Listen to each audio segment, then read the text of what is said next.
when to raise your prices, working on someone else's work.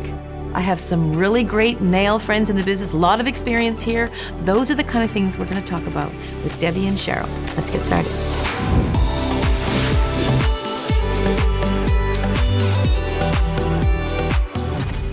I was really surprised when I read this comment on social media when somebody was really upset because they went into their salon, I think it was a client, went into a salon and the nail technician would not work on their nails because someone else had already done a fill and it was 4 weeks later and this person wanted a fill, but the person wouldn't do it. Yeah.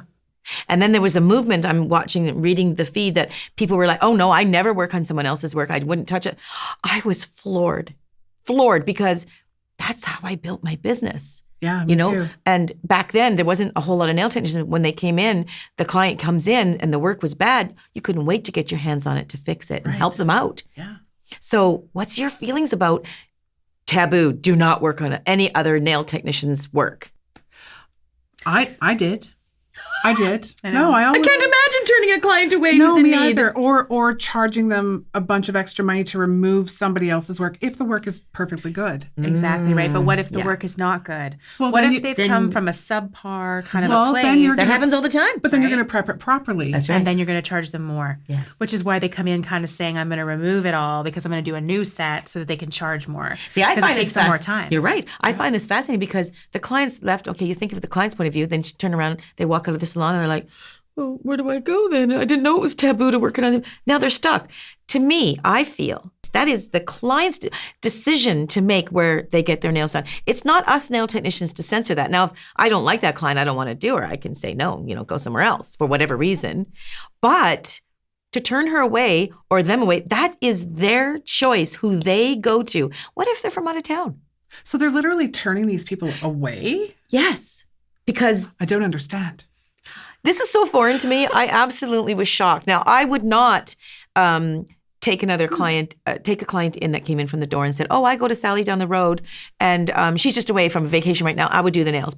See, I sort of look at it from the client's point of view. Yeah. If you turn them away, they leave the salon now, they're going, oh no, I need my nails done. Well, and what did I do wrong? Yes. Yeah. They're confused now. Yeah. So I liken it to the client is the one that decides. We are not a censor. No. We can decide who we want to do, but we're not a censor. When they come in, they've made the conscious decision of whom they went to before. To change. For some reason, whether they're from out of town or their nail technician is away or they don't like them anymore, whatever, that the studio is loud, they have a dog they don't like, whatever the reason is, they've made the conscious choice to go somewhere else. And my job is when they walk in to take care of their nail needs, no matter where they've come from. I do think it came though from, just to have a different point of view, I think what it came from was people coming in at 5 or 6 weeks with massive service breakdown that are going, I just need a fill. It's only going to be your basic price. No, you don't. And not wanting to charge or not wanting to pay what that was taking that time to do, right? So it's taking now, instead of an hour to do a fill, it's taking 2 hours. And they're like, well, why are you charging me more? I think that might be where it stemmed from, where people were like, wait a second. You know what? I'm pretty much doing a full set on you because what you have underneath of here is horrible. And so I think that's where it started, but I do think it's gone a little too far. But that's our job to evaluate the condition of the nails. And for a client to, especially like walking into an expensive store, that sweater's $90, over there it's $30, but it's not the same sweater. No. It looks like the same sweater, but it's not the same sweater. But if you could get that sweater for $30, you would try to get it for $30. Sure. And if they give it to you for $30, all the power to you. Exactly. I don't know if it started from there. I think it sort of started more from they're feeling like they're stepping on other people's toes. So they don't want to hurt their feelings, and that's why they don't want to work on their work, because they feel like they need to get the permission from that previous tech to go ahead and do that, because I don't want to step on anybody's toes. I don't want to hurt anybody's feeling or insult them. That's my own feeling. I don't know if I'm wrong about that. And I think it's coming from salons also possibly not wanting to guarantee work on top of someone else's work. Oh. You might be right about that, because you don't want to put anything on top of hybrid gel because it doesn't sit nicely at all. Right. So maybe they can identify what it is, so they don't want to touch it. They're just not going to. There's so many different They're products. just not going to risk it. But how could you turn somebody away? Wouldn't you at that point and say, "Oh, sweetie, I don't know what that is. I'm going to just take it all off." Yeah. That turning away thing, I just find that that wrap my odd. head around that. Yeah. And I'm not saying everybody does this. I just saw a feed where people were doing that, and it was sort of a movement. Yeah, no, I don't work at anybody, and I just thought, "Oh, sweetie, you're losing the chance to prove to that client you can do a really good job, and the chance to make them happy and get them as a client. Yeah. That's what we do. We build a I clientele. think that, right? Because we have had people come in, let's say like our gel line is quite flexible. We do have other options, but whatever. Sure. So if somebody comes in and they're switching to our product line, we actually, now that I'm thinking about it, we do recommend that they remove what's underneath. You encourage them if they to- can. Of course, yeah. If Absolutely. it's bonded. And But that is no. creating business. Right? That's not turning them away. Because if they have something really rigid and they put a more flexible course. polyurethane over top, it's going to pop. It's gonna break potentially, down. right? Yes. Yeah. So that could be, but just turning them away, no. But Yeah. giving them a realistic answer of, Yeah. hey, you know what, this is going to be more work for me. Yeah. It's going to take me more time. It's going to cost Yeah. this much more money. Yeah. Yeah. So rebooking, not turning away. Yes. Yeah. Exactly. Wow, I'm sorry I don't have time for this today, but I really want to help you. Can you come back on Friday? Yes. Yeah. They need help. Don't turn them away. Build your business. Exactly. Okay. Next topic.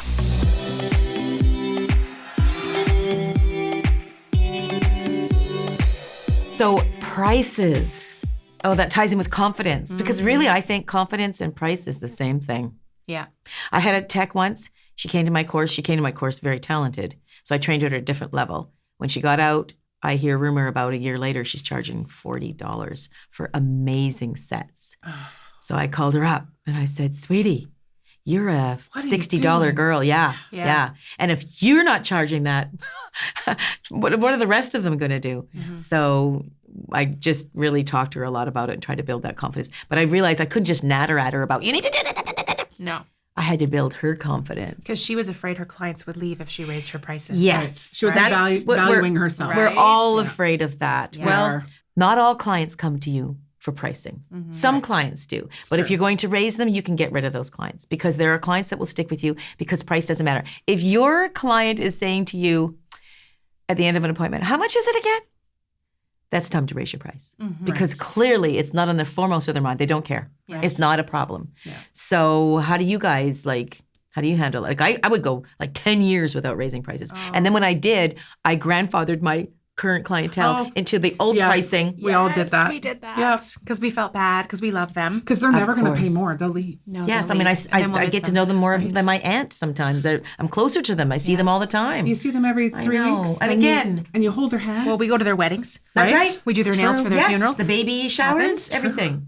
I mean, the clients become very close, but this still is a business, and we still need to make money because we have to pay our bills. Yeah. Exactly. Well, and in business building, what I've always said is if you are getting to the point where you're turning people away, where your Yes. book is full and you can't do anything more, be You've smarter. Closed your book. Don't be harder, right? Don't kill yourself by adding 3 more hours to the day. Right. Raise your prices. Yeah, and because don't you get might lose a frustrated few. that they're at you all the time. Right? I remember a long time ago when I was a kid in my first salon, I was whining. I hate that. And I phoned my husband and I said, oh, I've got some clients. I can't get everybody in. They want me to work on Sunday. And then he said, well, charge them double. I went, oh, what? I can't Could do do that. that? What? Could I do that? So I thought, well, I'll throw it out there. I mean, I can't get her in anyway. So she was going to go somewhere else. So I said, okay, well, it's blah, blah. And she went, okay, book me. I'm in. That was easy. And that was eye-opening. Yeah, it really was. Yeah. So the value of yourself, you have to know your value. Yeah. And of course, The market- raising your price. The market plays into it a little bit too. Oh, yeah. Depending It where does. you live, right? It does, but I've got 9 salons around my salon, right? So I look at it this way. There are 9 salons, but they're not my salon. Yeah. My salon, you come in, we cater to your every need. You're with your one tech that you want, that you booked with. It's a timed book. You don't just show up. It's not just a random, walk in. 3 people working on you. That's right. No, Shoving you down the line. said, yeah. And then you can take your time and you talk about your life. You get to know your nail technician, and it's a really high end service. And I use high quality products, all that good stuff, right? Clean. Everything we do is clean. We sanitize. Yeah. So it's a high level. It's like I liken it to I'm really hungry, and I'm gonna go to McDonald's and grab a burger. Or I'm going to go to fine dining like we did the other night, right? Yeah. And we spend time and we get quality. Well, we can't pay the same at the fine dine that we did for the burger. Yeah. So it's a completely different quality. So when I think of the area around you, even though I have so many salons around me, I need to set the standard for me and the service. So I won't charge the service that same. you're providing. That's right. Exactly. I won't charge the same as the other ones Right. that are like that. Right. So do you take them into account or not at all? The salons around me? Yeah, when you're pricing. That's a very good question. No. No. Because a client, I moved from my shop in the downtown Yeah. to the house, and one of my loyal clients, love her, says to me, "So now that you're home, you're going to probably drop your prices?" What? Yep. That's a misconception. It Isn't is. Yes. It Good thing is. I was wearing a mask. Yeah. Because I'm like, but I remember thinking, it is a valid question. I could see where they would think that. Now you don't Because have they don't have the overhead. overhead. I don't have the receptionist. But you're giving up space in your home. yes. You're welcoming them. But they don't into your- care. But you're welcoming them into your private space. But still they don't care. They don't, but it No. has value. But I thought to myself, well, my quality of work isn't any less. So immediately I just said, nope, I'm going to stay the same because I'm still doing the same work. Just kind of came out of me like Good that. answer. And I thought, I'm going to stick with that. Yeah. And she just went, you're right. I can't believe I asked. I'm so embarrassed. Yeah. So I Wow. just learned from that. But also how pricing works is this. If you've got, let's say, 50 clients and you raise by $5, give a 30-day notice, by the way. Yeah, you must. You're going to lose maybe one or two, maybe none. Maybe But none. let's say you're going to lose one or two. I find this experience very common. If you lose one or two, so you've charged everybody $5 more. What's 5 times 50? Oh, 250. good for you. Oh. Oh, I'm impressed. Feel the math. So you've made $250 more that month. But for the 2 that left, you lost $100. Yeah. Big deal. Yeah. So now you've got yourself a little more time. You're getting paid more per hour. So it's worth it to do it. Just don't do it every 6 months. No. No. And do it on the guys. Here's a way you can get around it. You're not saying like you're taking all the money because they don't want to make sure that you're making any money out of this. Just tell them that the prices of your products have gone up. Your expenses have gone up. Your rent has gone And up. they do. Of course they do. And the how many of us trends. don't even raise our prices when that happens? No. I mean, I went 10 years without raising my prices. me That's too. terrible Walmart business. That's just even going on right now. And how many different colors? I Oh, mean, the in our stock you store have to all have. the time, Oh, gosh. girls are coming in. And I mean, we've got like, let's say in our store, 500 different colors. And they're like, hey, have you got anything new? The technicians are doing the same thing. Well, when we Their first- clients are saying the same thing. When we first started, what did we have in our desks? We had clear, pink, That's and white. so Yes. true. There And was there 3 wasn't- powders. That right? was it. 3 colors And of a powders. buffer, no And there top coat. wasn't even like bright white. No, It's just white. no. Well, all I did for 20 years was pink and white. Yeah. Pink and white, pink and white, pink and white. The So I only universal had pink and white. And we did them that fast. Yeah, we did. Yeah, we did. It's different. So we are, the clients are demanding a lot more from us. Right. Yeah. Again, I will say, if I could afford it, I would do this for free because we are very 'Cause we passionate. love it. We love Yeah. our jobs. I really would do every set for free. And I wish I had another hour on each one to do all the beautiful nail art. But I can't because I often- have to pay the bills. I often said to my customers, I can't believe I get paid to do Yes, this. it is true. But because of that, we're a very passionate group, and so are you. That's why you're doing this. And that's why it's hard for you to take money. So that's where the confidence comes. It's true. It's really tough. And the first few times you do it, you're going to feel really uncomfortable about it. But the more, I'm older, so I've gained this confidence to be able to say no. And sometimes it's worth to let a client go Yes. because if they don't want It's to pay hard. that. It is hard Because because sometimes they're one of your favorite I know. sweet little, Yeah. little Well, I had people. one experience. So I had one client I had for 30 some years. She was an older lady. She's about 90 some. And when I left the salon, I don't do the nails on a daily basis anymore. She went to one of the girls. Well, she came in at my price and it was $35. Could you imagine? For a set of nails for a fill with the polish included, right? So I grandfathered her in. But when she went to one of the other girls wanted to give her an up, which was only $40. And she was still tipping her $10. So she's still getting the full price, but it was all kind of broken up. She goes, you've got to do something with her. She's got to pay. Now, she doesn't have the relationship with her. I had the relationship with her for 35 years. She's like a grandmom to me. She I was just precious love to her. you. Oh, yes. Yeah. Yeah. So then the girls tried to tell her to up the price because the new price is now. And she said, what? I better talk to Sue. So then I'm like, oh my goodness, she's going to email. So she did, and she's like, I shouldn't be paying. And I thought, oh, am I going to tell her? Then I thought, wait a second. She's the only client who's doing this right now. So I said to the girls, you know what? Let it go. I'll compensate you let her pay the $35. She's 90 some years old. I'll give you the extra $5. Yes. Yeah. I'll just pay it to you and just let it be. And so I didn't have the heart to rock the boat for this lady because she is very dear. Yeah. So sometimes, again, that make heartstrings. concessions. Yeah, you do make Well, concessions. I always just but- said make a sign. Right? You don't have to sit there and go, I'm really sorry. I'm going to raise your prices. Yeah, don't and- ever apologize. Oh, yeah. Just Yeah. make a sign and be like, hey, I'm actually really fabulous. Yeah, I'm and gonna it's not charge a bit more." question, it's a statement. So you Yeah. want to say, oh, we've raised our prices starting blah, blah, blah. Yeah. And she's so right. If you can't face the client and tell them, if you have a receptionist, get them to do it, Yeah. or list it on Instagram, new prices, or put a sign on your desk under the glass or wherever. That's brilliant. That's the best way to and do when it. do you put that sign out? You put that sign out when you're turning people away. Yes. Right? Or when they say, how much is it again? Yes. Yeah. And give 30 days notice because you do want the client to have that Prepare. notice. Yeah. And to have the option. Yeah. You don't want to spring it on them that they're sitting there. They've had their nails done. You're like, oh yeah, actually it's more. Yeah. Yeah. Oh, and when No, you that's raise your okay. prices, do it in November, not in January. Because December's coming and they need you. That's a good Next one. topic. That's clever. Yeah.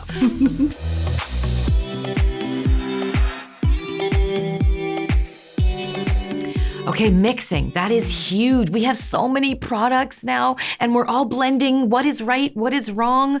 I mean, let's face it, I can only speak for myself, but I do know a lot of nail technicians, and including myself, we have done it. We will suffer sometimes a service breakdown, but sometimes it works. And there's also the allergy. This is really Huge. on the rise. Yeah. How do you guys feel about mixing, and especially with the problems with allergies coming in? Honestly, I was a mixer. My whole Right. nail career was a mixer. I know, just one sec. yeah. We've had this talk before, right? Yeah. Okay. So I was a mixer, no question. I have had issues with contact dermatitis. I very specifically have a few products that I have to glove up. And then when I started working on developing my own line, I learned so much more. So I learned why it's important. So there are some things you can mix. There's no So having question. said that, would you wish you had gloved up before so you didn't have that? I wish I hadn't mixed and matched. so you've learned that. I've learned that. So you mixed before, but you give the advice, don't mix now? That's right. I do some things for Okay. sure. Some things. So like your base bonder, your base products, your core line, keep it. And I'm just talking about gel because I don't do acrylic. Fair I enough. haven't for years. Yeah. But keep it all. It all works together. And the other thing is being very. I'm sorry to say it. Picky with your sticky, because if you're working sticky with gel, that is huge for contact dermatitis. But honestly, yes, mixing your core lines, like using one bonder from this and a builder from that and a top. It's just not a good idea. One thing I see on social media all the time is when people are painting on, they'll scoop it with their bare finger, acrylic. I mean, we all do that. I do that. I do it with my nail, but sometimes we do that and you shouldn't do that. I've been very lucky, 33 years in. I've never had any issues, but it's not to say that one day I won't. Well, and I mean, I own a beauty supply company. You know what? I see it all the time. You would, People that come yeah. in and their hands are broken out. And the other thing is we're using too many Compliant. like products that's a that don't really work good together too, right? Non-compliant. But so what's happening is you're developing allergies to things that we never developed allergies to Yes. before. And that's a whole other segment. Yeah, because but- they're coming from other places that weren't the chemists that we were the core. Because we've got so many Exactly. products now to choose from. Right. 30 years ago, it was just the chemists that started these companies. Yeah. Now we've got boutique brands and all over the place and in other countries that are shipping You don't over. know what's in a we lot don't of know what's in that. it. Yeah. We could talk for days about that Yeah. one. So we do just want to touch base on it. And do you mix? I should include you. I did. We do. I was a mixer have. when I years ago. I don't mix now Because we learned. because of this one. Yeah, no, it's true. And that's what this is all about, Yeah. the knowledge and learning. Without me becoming a chemist and going as deep in as you Yeah. have, or becoming a Doug Schoon Yeah, or a Jim McConnell, exactly. I don't have the wherewithal. I probably don't even have the smarts to go there. Yeah. So for Or the me, time. or the time. So I will just respect those guys. What they say is don't mix. And I totally respect what you're saying. When you know now. better, you do better. Totally. That's what this is about. 100%. Knowledge. We just want to touch base. So if you are mixing, please reconsider. And if you're scooping with your bare finger, I'm not judging here. I'm just worried for you. Maybe put a pair of gloves on. That's a really good Yeah, advice. and use Or a use an proper orange- cleaner too. An orange wood stick. Yeah. Yeah. Yes. Great topics. Well, again, thank you for joining me, girls. I super appreciate. Oh, we want to do one little tip of advice. If you have one tip of advice to give to a student or even an experienced seasoned tech, what would you say? Well, we just covered mine, which was pick one system. Pick one system, no matter what it is, gel or acrylic, whatever brand you prefer, and stick with that core. You can use gel polish, you can use nail art. There's Change so your many, colors on top. But your core system, know it, learn it, and don't try to troubleshoot with things that aren't designed to go with it. Because I, as a company, I can't help you to troubleshoot. Once you break the system, I don't know what you're doing. you're not working with it properly. So that's my biggest advice. What would you say, Deb? My tip's a little bit different. It's more about self-care as a nail technician, especially for students. Make your customer, when you're sitting at the nail desk, come to you. Right. So reaching over, you mean? Oh my goodness. I used to chase my customer all over that desk Be where I was comfortable. practically laying on the desk. And no. Please don't sit back in the chair. Yeah. I need you to come to me. I sit here all day. You're here for an hour. Come to me. If your boobs are up on the table, you're probably leaning in too far. Lean back a little and have the client, because they're only there for an hour or two. Yeah. Exactly. We're there all day, and Exactly. ribs under there is not So comfortable. take care of your back, take care of your body, make those people tip. come to you. Yeah. That's a good one. My tip would be when you're learning, or even as seasoned tech, just take your time, slow down. Absolutely. Don't let everything come into you and kind of mess you up in the head. And don't worry about what the client's thinking. Just focus and do your job, and don't do something. Yes, speed will come. Don't work on something that's you haven't perfected yet and try to make that faster. Wait till you perfect it, and then we can speed up the time. Yeah. Well, then you'll just suddenly be faster. Yeah. You won't even have to think about it. Nope. It'll just come. It'll just happen. Yeah, and let it. exactly. Yeah. Yeah. Well, thanks, Deb. right. Thanks so much, you, Cheryl. I so much Suzie. appreciate Thanks, it. Suzie. Thanks for joining us, you guys, and I hope you had fun. And hopefully we'll do We this sure did. again. We're close. Would love It's a to. quick flight. Yeah. Yeah. Yeah. Thanks for joining us.